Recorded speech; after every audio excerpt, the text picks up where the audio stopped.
Tzedek, ça veut dire justice en hébreu. Et du coup, à Tzedek, on est très attaché à la notion de justice parce que déjà, c'est une valeur qui est très importante dans la morale juive. La question de la création de ce collectif a été en effet beaucoup de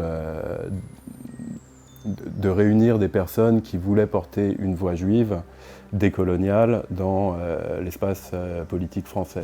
On est une grosse 200aine d'adhérents aujourd'hui en France. On milite contre l'apartheid en Israël-Palestine, maintenant contre le génocide, et pour la destitution des instances coloniales en Israël-Palestine.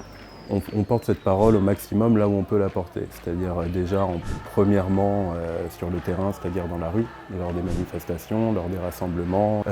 Après, on organise des colloques, on organise des rencontres, on a monté un ciné-club. Nous, on se revendique comme antisionistes.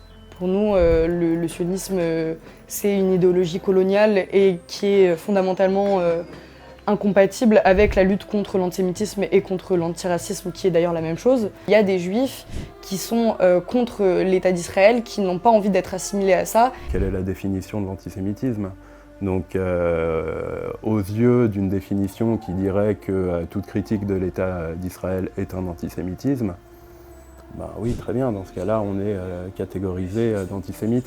Qu'on le veuille ou non, en vrai, on est quand même moins attaqué que des personnes non juives qui auraient le même discours que nous. Nous, à Tzedek, on pense que le positionnement de la France est extrêmement mou, hypocrite, ne se fait pas dans le respect du droit international. C'est une complicité aussi de la France face au génocide des Gazaouis. Quand on sait que la France continue à armer le gouvernement israélien pour leur frappe sur Gaza, qui est responsable directement de la destruction du peuple palestinien, c'est absolument désolant.